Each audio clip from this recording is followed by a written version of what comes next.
Hello, welcome back to Football League World TV. It's time for another EFL Transfer Zone show here on the channel. We're going to run through all the latest EFL done deals and transfer rumours that are going on at the moment. We have just under a month now until this transfer window slams shut on September the 1st. We're going to bring you up to date with all the latest. My name is Sam Rourke, the Chief Editor of Football League World at Cody, and I'm joined by two of my colleagues, Toby and Ben, to run through them all. Toby, how you getting on, mate?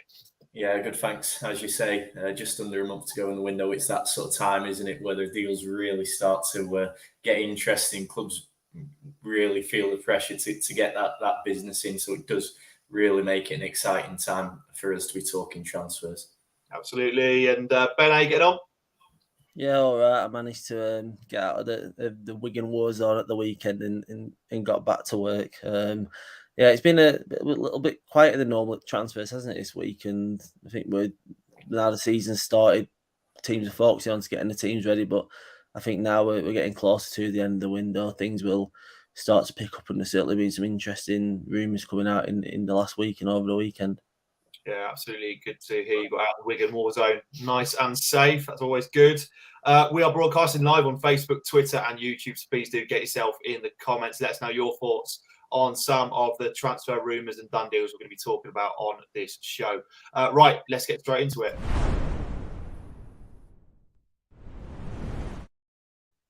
Right, first of all, we're going to touch on some of the done deals that have been confirmed over the last couple of days. Let's start off with Luton Town. They've confirmed the signing of John Mcatee from Grimsby Town. Mcatee enjoyed a real fight in the National League last term.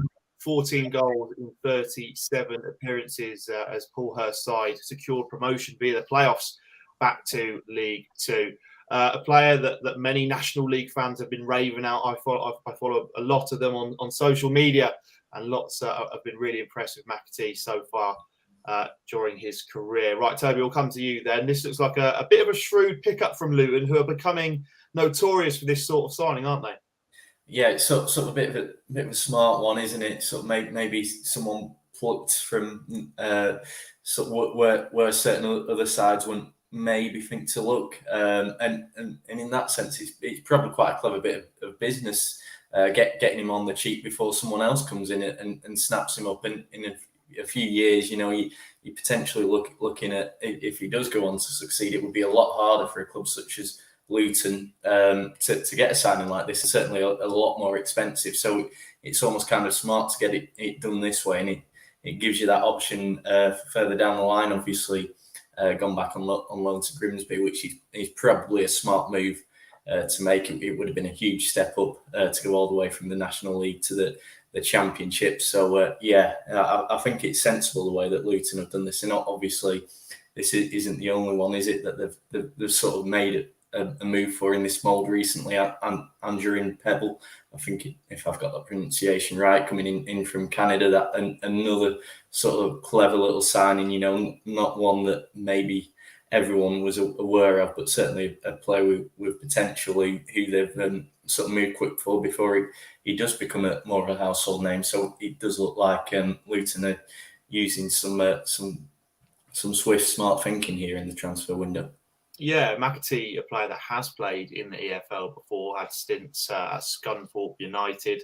Perhaps, I know he's only 23, but a little bit of a late bloomer in terms of his game coming along. Just finally then on this, Ben, what do you make of this from a Hatters perspective? It looks like quite an exciting one.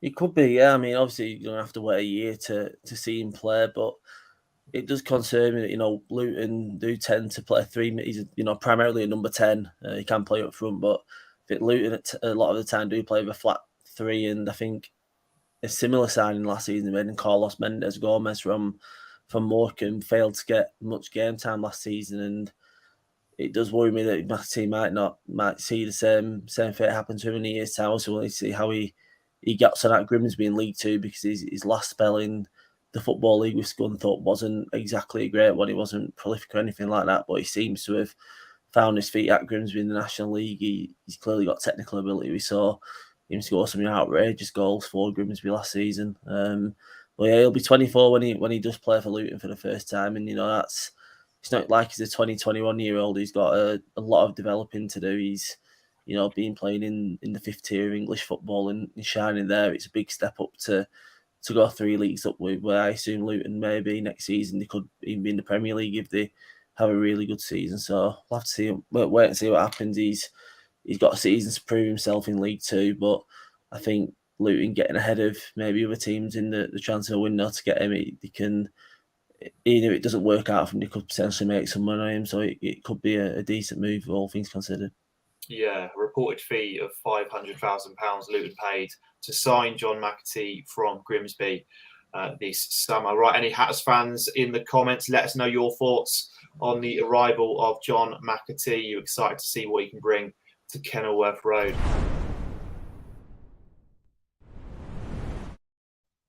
Right, let's touch on another done deal then, this time at Championship side Norwich City. They've confirmed the signing of Marcelino Nunes from South America. 22-year-old is a Chilean international, has made 10 caps for Chile. A relative unknown quantity on these shores. It's been a bit of a trend at Norwich this summer. Looking at the South American market, of course, I've already signed Sarr, the Brazilian attacking midfielder. Again, this is a player that I'd imagine, Toby, Ben, you've not seen too much of. I can't say I have. But looks quite an exciting addition. Dean Smith explained after the deal was confirmed that he's a player that will hopefully link the play from the back to the front. Nunes himself describes himself as a dynamic box-to-box midfielder. Sounds like quite an exciting addition here, Toby. What's your thoughts on this one? Yeah, I think it's probably one that Norwich needed to make it at this moment and at this point in the window. Obviously, we saw Pierre-Louis Melu. He's headed back to France after one season at Carrow Road where things didn't really work out for him. And obviously, Isaac Hayden, a signing that I was really impressed with from a Norwich perspective. Looks like someone who could have potentially done that job, but it seems as though he's out for the time being with an injury. So, it did leave that role open for someone to take on, and obviously bringing in Nunes, who, as we see there, he's a Chilean international, so he's got that sort of top level pedigree behind him. So that sort of suggests that he is capable of doing that role. Again, it's probably a big opportunity for him now to come across and potentially earn himself a chance to play in one of the top European leagues if he can help Norwich to promotion, as many people will expect them to push for. Again, and I think as well, maybe a bit similar to the Luton deals we've just been talking about. It's sort of looking in that sort of more uncharted territory, where perhaps you're not going to have that sort of competition you would if you were just sort of focusing on domestic signings or signings from those big 5 leagues. It sort of opens up more opportunities for you, and it'll be really interesting, certainly, to see if this is an approach that pays off for Norwich. Yeah, an interesting approach, but an exciting addition. Still only 22 years old is Nunes. By all accounts, is very adept at free kicks as well, which is always a good attribute to possess. Ben, let's just get your thoughts then on this Nunes deal for Norwich. Do you like the sound of this one? Yeah, I can't profess to watching too much of the Chilean Primera division, but he's a regular Chile international, so he must be half decent. He's got a good pedigree, and he did score 6 times in the Chilean Primera division last season. So he can do a bit of everything. I think he can score, pass, and tackle as well. I don't think you can argue with the pedigree. I think I'd just be concerned about his physical presence. He's only a 5'8" slight midfielder, and not everyone's cut out at that kind of size and physicality to play in the Championship. So he could find it tough in certain matches where he might find himself getting kicked about a bit by certain teams. But I think technical wise, from the clips I've seen, it looks like a pretty good addition, and Norwich needed a replacement for Pierre-Louis Melu, who left for back to France a couple of weeks ago. So I think it's a decent light for light replacement, and I don't think they've paid too much for him. I think it's around the £3 million mark. So I think it's a deal that's not got too much risk to it, and it'll be interesting to see how he does get on in the Championship. Yeah, definitely worth keeping a close eye on both Nunes and Sarr this season. Do look like two pretty exciting prospects arriving in the Championship. Any Norwich fans in the comments, let us know your thoughts on the arrival of Nunes? Do you think he's someone that's going to be featuring quite frequently under Dean Smith at Carrow Road? Right, one more done deal to touch upon next.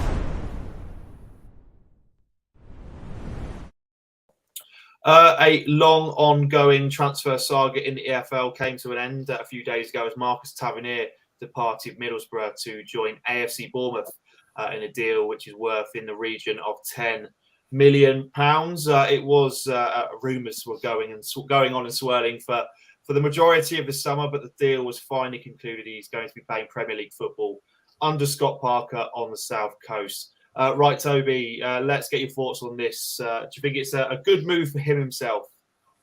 Yeah, I don't think you can sort of blame Tavernier for taking this chance, can you? I think whenever a player gets an opportunity to play in the Premier League, you do sort of think you've got to take it while it's there. You never know if it's going to come along again. I mean, there's all sorts of things that could happen in your career that sort of prevent that opportunity from developing again. So I think from his perspective, it's certainly one that he had to take once the sort of deal was agreed between the two clubs. I think there's probably going to be some decent opportunities there for him at Bournemouth when you consider sort of the money that they've invested in him and the options that they've got there. So, it's certainly one where he has a chance to really show what he can do at that level. I think for Borough as well, it's probably a good deal with the sort of fee they're getting for him. And when you consider really the money that they've got now, both from this deal and the Jed Spence move to Tottenham, there should be quite a significant war chest there for Borough, with still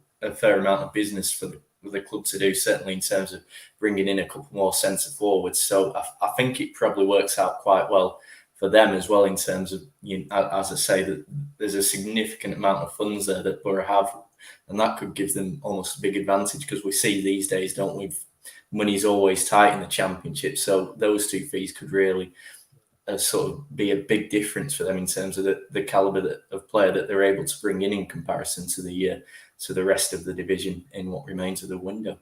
Yeah, absolutely. Like you say, lots of money coming into Middlesbrough from their player sales this summer. Ben, let's just touch then briefly on this from a Borough perspective once again. Lots is being talked about Riley McGree and the sort of impact he could have this season in Marcus Tavernier's absence. Do you think they'll be able to cope with the loss of Tavernier? I mean, on the weekend they picked up a respectable 1-1 draw against West Brom without him. What's your thoughts on life without Tavernier at the Riverside? I mean, even though he didn't, he wasn't exactly prolific goals and assists wise, I still think he'll be a big miss. He brought a lot of energy and creativity to the Middlesbrough side, and I don't necessarily think they'll. Obviously, Riley McGree is a talented player as well, but I think they'll definitely need a replacement for Tavernier. They do have a bit of a lack of depth now in the middle of the park, and they've got a lot of money now from the sales of Tavernier and Spence. They've already spent a little chunk on Marcus Force up front from Brentford, but I do think they'll need to dip into the transfer market, whether that's a loan deal for a Premier League player or a permanent addition from somewhere. I think Tavernier will need to be replaced. He was very good for Middlesbrough, and they definitely need someone of his ilk to come in and replace him, because Riley McGree is still a work in progress, and I'm not sure he'll have the same impact that Tavernier did. So I think that if Steve Gibson's going to back Chris Wilder, then he needs to put a few million aside to get another creative midfielder like Tavernier was. Borough fans, let us know your thoughts in the comments on Marcus Tavernier's sale to AFC Bournemouth. By all accounts, he will be deployed as a left wing back under Scott Parker if certain reports are to be believed.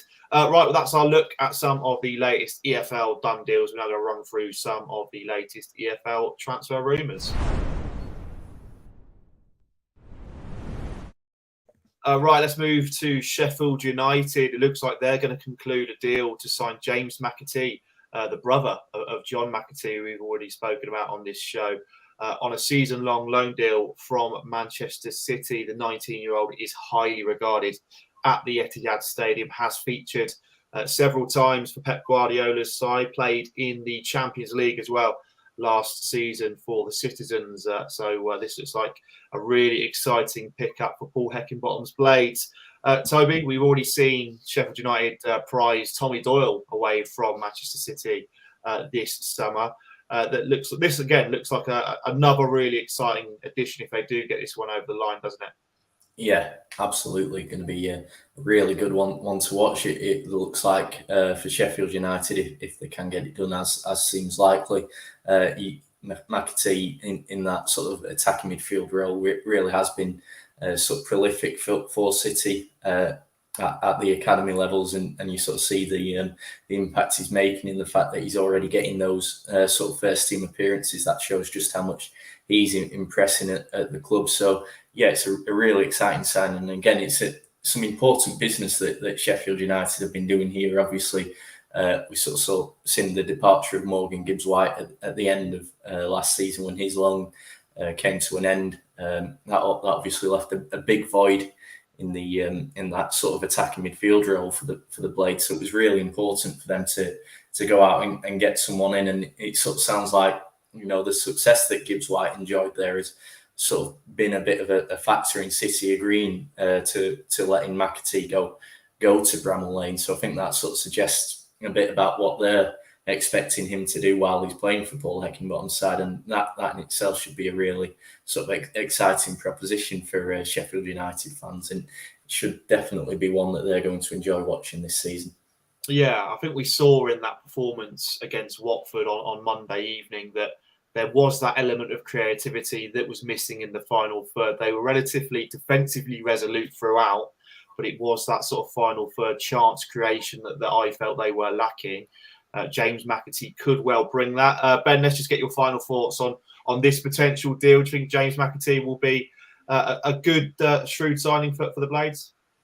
I think he could be. Obviously, it'll be his first real taste of senior football, and you expect him to get regular minutes in Manchester City. Are sending him there.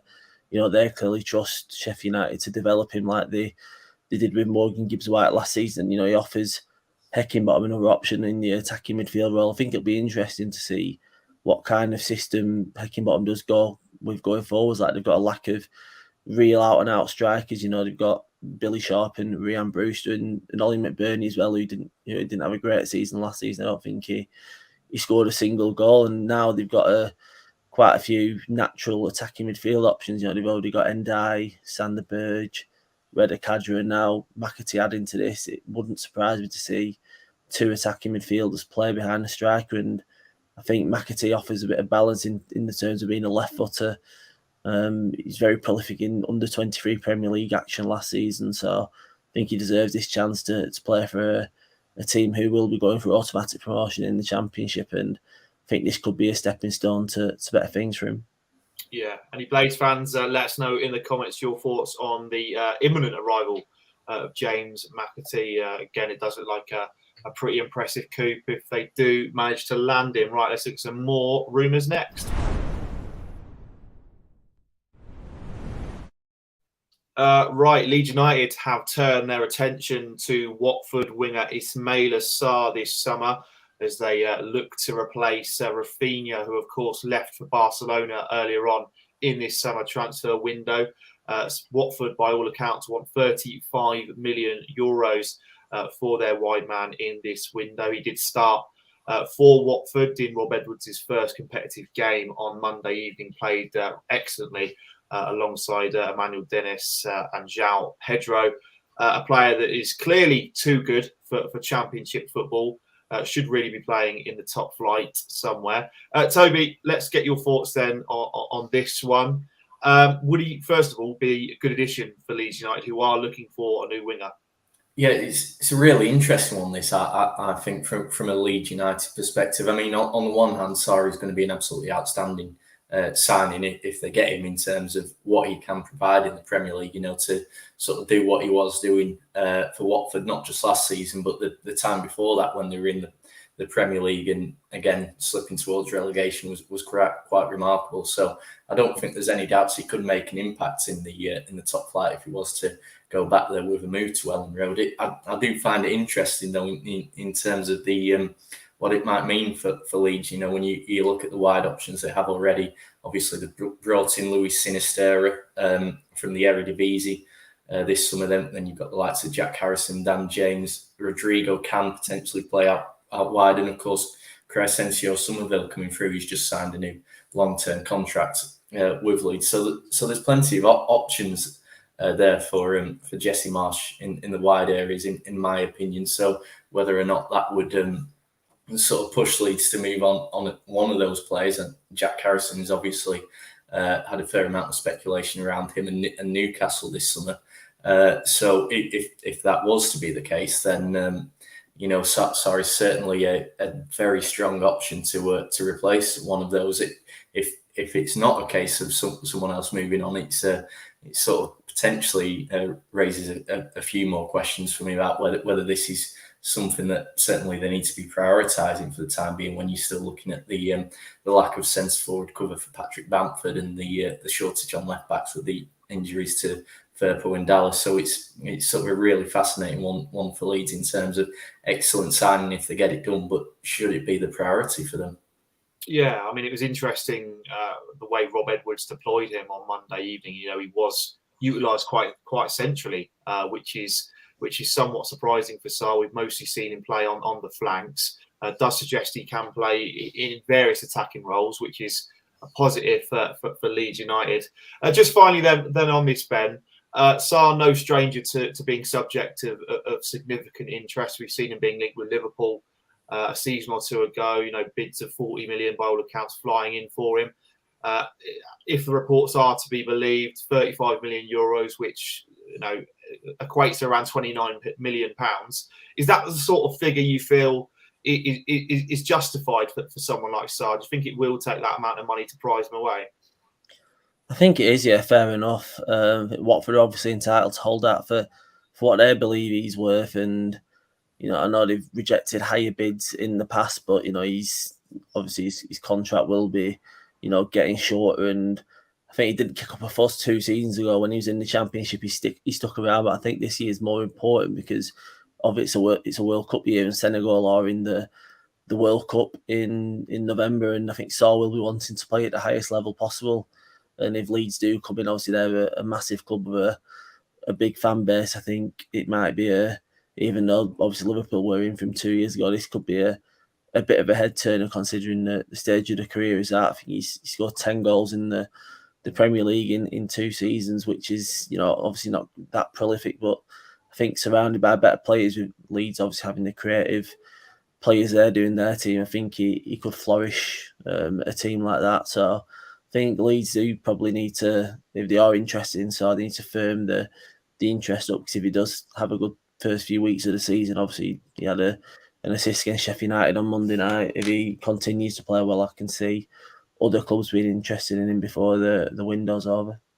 Yeah, any Watford fans, get you in the comments. Let us know your thoughts on Ismail Assad's future at Vicarage Road. Do you expect him to depart? I for one would be very surprised if they manage to keep hold of Ismail Assad, Emmanuel Dennis, and João Pedro before the deadline. Right, let's look at some more rumours next.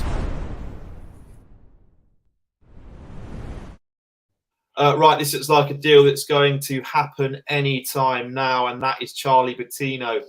He's set to leave Arsenal on a season-long loan move to Michael Appleton's Blackpool. The 18-year-old attacking midfielder is really highly regarded at the Emirates Stadium. I follow tons of Arsenal fans on social media, and they're all raving about this young midfielder. Has played several times with Mikel Arteta's team, played in the Carabao Cup last season in their quarter-final against Sunderland. Toby, I'll come to you then on this one. Patino is, like I say, incredibly highly regarded at Arsenal. This is like a really interesting opportunity for him to play consistent men's football in the second tier. What's your sort of stance on this one? Yeah, it is an exciting one, isn't it? I think when you sort of look at how highly rated he is at Arsenal, again, that is another sort of indicator that this is a really promising young talent who you get the feeling could really make a big impression and catch a lot of eyes with regular first team football this season. So I think in that sense, it could arguably be something of a coup for Blackpool.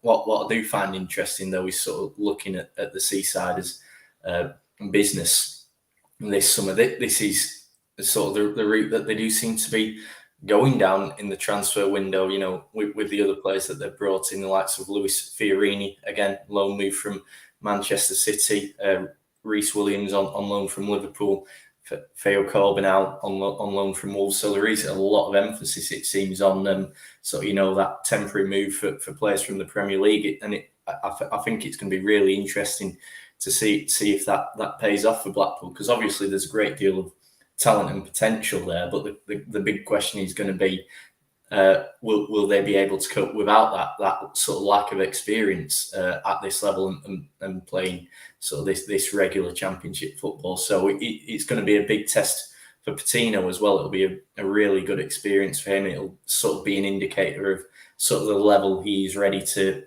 play at on a weekly basis. So no doubt Arsenal will be taking a firm interest in that. But I think it's probably in some senses as well a good sign for Blackpool that they are able to sort of be trusted with these players by so many different Premier League clubs as well.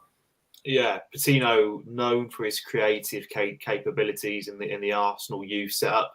Of course, the future of Josh Bowler remains up in the air with the transfer window still open. There is lots of interest in the Tangerines. I enjoyed a really impressive day, opening day against Reading on Saturday. Ben, let's just touch on Patino. Is he one that excites you? Do you think he could be a real boost for Appleton and his Blackpool side? Of course, they're probably going to be down there this season, so they will need players like this to help them out. What's your thoughts on this one? Well, he definitely looks to be an exciting player, but I think for Blackpool, I'll be worried about, you know, obviously Patino will be guaranteed minutes. I don't think he'd be heading there if he wasn't. And obviously, they've got Fiorini for Manchester City, as Toby mentioned. Two creative midfielders, young midfielders. There's not much experience in that midfield. Obviously, they've got Kenny Dougal, who was on the bench on Saturday. He's probably the most experienced one who could slot in there behind him in the kind of the holding midfield role. But I would be a bit concerned if they are going to play together, Patino and Fiorini. They could be, you know, by the more experienced midfields in the Championship, they could be a bit, you know, bullied at times. No doubt, and they both got the technical ability to make a difference in the final third, but they'll have to probably sharpen up the defensive side of the games if they're going to be really effective in the Championship. But I think obviously Arsenal trust Michael Appleton with their loan prospects. So he had Brooke Norton-Cuffy at Lincoln City last season, and I assume that's why they've decided to send Patino to Blackpool, as they trust Appleton. So it's a coup for Blackpool, but I wouldn't necessarily say that Patino will, you know, set the world on fire to start with. He'll need to bed into senior football because he's barely seen it for Arsenal. So it's an interesting one, and we'll obviously in a few months' time we'll see if he's really bedded into that team. Yeah, much like the James Mcatee deal, this is very, very intriguing for the EFL neutral for sure. Right, let's look at some more rumours next.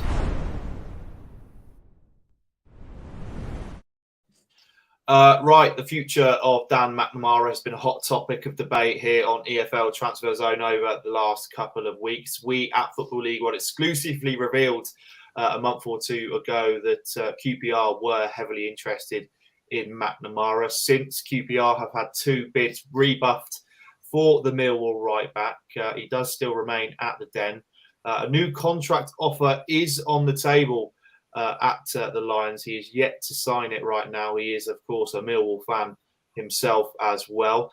So this has led to QPR moving their attention away from Dan McNamara. They are now keeping tabs on Dujon Sterling's situation at Chelsea. Sterling spent last season on loan at Blackpool, whilst Nathan Byrne is also a target for Mick Beale's side in this summer window. Byrne now a free agent after departing Derby County this summer. Right, Toby, let's get your thoughts on Dujon Sterling to QPR. There is a need for a right back at Loftus Road. Is Sterling someone you feel could enhance their options?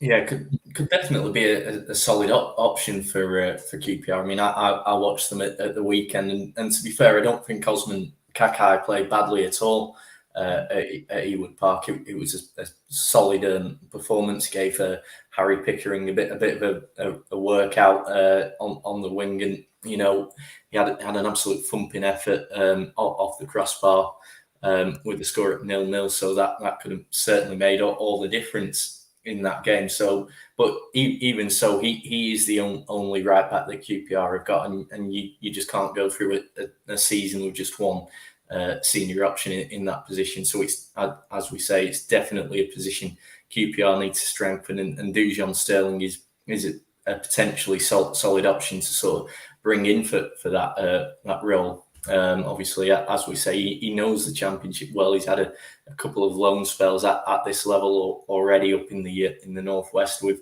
Wigan and Blackpool. So, he's sort of ready, and people are going to know that he's capable of holding his own at this level. I think he was particularly popular at Blackpool last season for his performances. So that's certainly promising.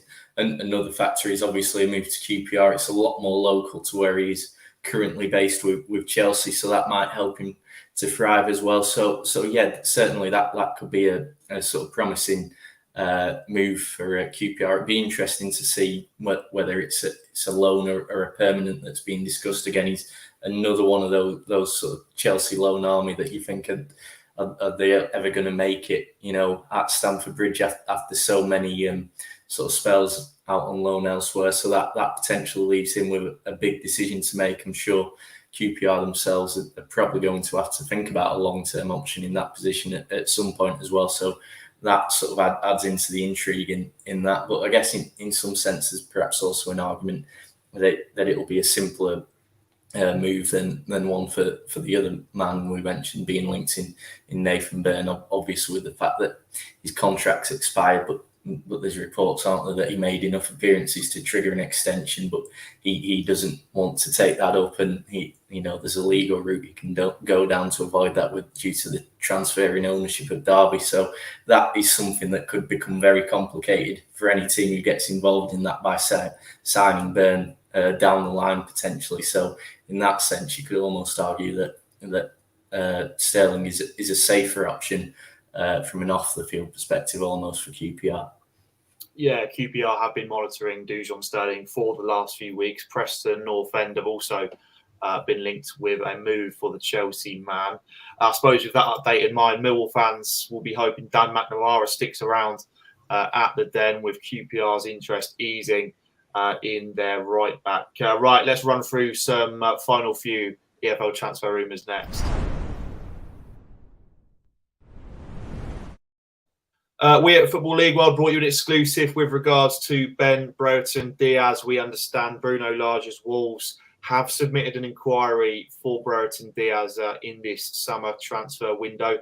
Diaz is, of course, a man in demand after his superb season for Rovers last season, and, of course, his exploits for Chile, the Chile national team. Ben, I'll come to you then briefly on this one. Do you expect Diaz to stick around at Ewood Park, and also would Wolves be a potentially good destination for him? I think Wolves would be a good destination for him. He's played a lot of his football at Blackburn on the left flank, and I think Wolves do have quite a few players in that position. They've got the likes of Neto, Podence, obviously they've got Adama Traore in the squad as well, but I still think Brereton can do a job through the centre, and that's, I think, where Wolves do need to add to their options. Obviously, Raul Jimenez is injured for around a month, and besides that, they've got barely on, and I don't think they've got Hwang Hee-chan as well, but they've not got much depth in that area, and I think Brereton, with a year left on his contract, would be a shrewd move. I know Blackburn do want a very significant fee, even though he does have 12 months left on his deal, but I think they're in the same position with Adam Armstrong and got around a £15 million fee, so it's easily doable. And I think if Wolves did get a deal done for Brereton and it didn't work out for him in the top flight, still think Wolves could still be a deal worth doing for Wolves, because I think there'll be teams abroad who will be interested in Brereton because of his international status with Chile. In the last year, he's been on fire for them, so he's definitely proven himself on the international stage, and I think it's just a matter of time that he does end up in the Premier League. I'm a bit surprised there's not really been any concrete offers for him this summer. Maybe teams are just biding the time the later we get into the window to make the move, but certainly from Wolves' perspective, I think they'll do well to get Brereton if they do fill up that interest with an offer. Yeah, Toby, you saw the man in action on Saturday at Ewood Park in the flesh. Typically, exuberant performance from Ben Brereton-Diaz, which we've sort of become accustomed to over the last season or two. Just briefly then, Toby, do you feel Brereton-Diaz will remain at Ewood Park past September the 1st? I know it's a tough question. We can't predict the future, but what's your gut feeling? I do have a feeling that he will move on, and I think with the contract situation, unless he's going to sign a new deal, which sort of feels unlikely, given it's seemingly been in talks and on the table for some time without being signed, sort of suggests it won't happen. It would, in that sense, seem a sensible move for Blackburn to eventually let him go this summer, providing they get a sort of fee they want for him, and I think that'll be important for them as well with their own business. It looks as though they're sort of focusing on permanent moves, and they are willing to spend in the market this summer. If you look at the deals they've already done for Callum Britton and Sammy Smodics, both in the 7-figure range reportedly. So that in that sense, the money that could come in from the Brereton-Diaz transfer would be really important in terms of bringing in more players, because obviously they do need a lot more of them, and given they are replacing players who left on frees or at the end of loans last season and therefore didn't bring in any funds themselves, that money from selling Brereton-Diaz, it would sort of really help in terms of filling those other voids in the squad. So I do think it's ultimately going to be a departure. There's certainly clubs who I think, as the window goes on, as we were saying, the pressure is going to grow, particularly in that position to add a player. So I think someone will eventually be tempted to make an offer that forces Blackburn's hand. But again, as you say, he played on Saturday, and I think that it's worth noting that is testament to him and his attitude, that he's done that with, despite all the speculation that's hanging over him, especially when sort of going back to the opening day of last season, Adam Armstrong, whether it was his decision or not, was not used prior to that move to Southampton, which was understandable. But again, credit to Brereton-Diaz for still going out there and playing very nearly sealing up the win, but for the offside flag. Yeah, I think it's a situation to certainly keep tabs on over the next few weeks. Interest is bound to mount in the Chilean international, you do feel. Right, one more EFL transfer rumour to touch on next.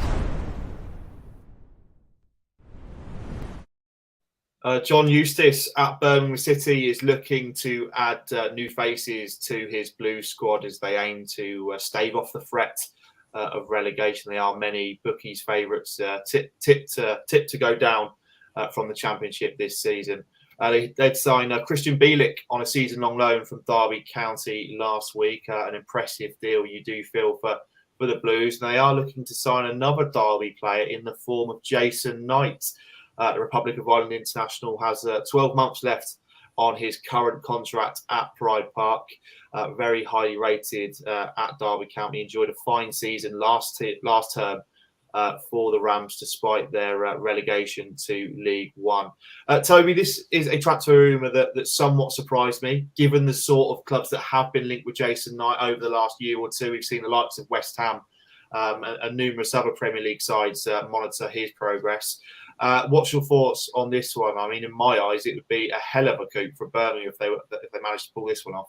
Yeah, I completely agree with you there. As you say, when I saw this, I was as you say, I was thinking towards those links with the likes of West Ham and the Premier League clubs. It would sort of make this a major statement of intent from Birmingham if they were to get a deal done. And I guess with the takeover that has just gone through, that would really make it sort of a perfect start for the new owners. It would be something that would show that they really do mean business at St Andrews. So that is certainly something that would be important in terms of, I think, getting the fan base on side after all the frustration they've had to endure under the previous regime in the last few years, and on the pitch as well. As we say, Derby were very unlucky in some senses to go down last season in terms of without the points deductions they had.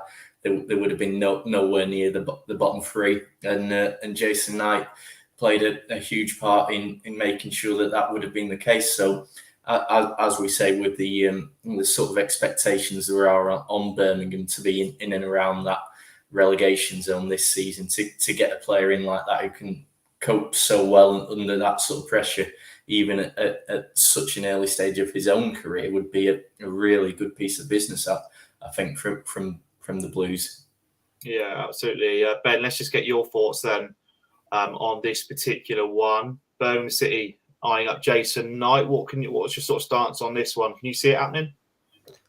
I can't see it happening. No, I think, it's only been about 6 months, 7 months since he was being linked with, kind of Premier League teams for multiple £1 million.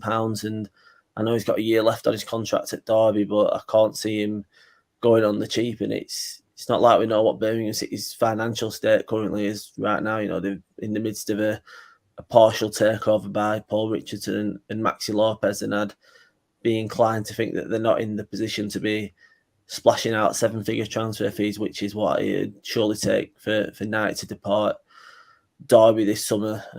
I can see where the links probably come from. John Eustace was a coach at the Republic of Ireland national team before he got the Birmingham job, and he would have worked with Knight, who's a fully fledged Republic of Ireland international. But yeah, I can't see him being at Birmingham when the transfer window shuts. To be fair, I can probably see Derby keeping hold of him until at least January, and then they've got a decision to make. If he's not signing a contract yet, then they may have to cash in on him. But I certainly think it's very unlikely that it'll be a Birmingham player unless they find a few million quid in the bank to bring him in.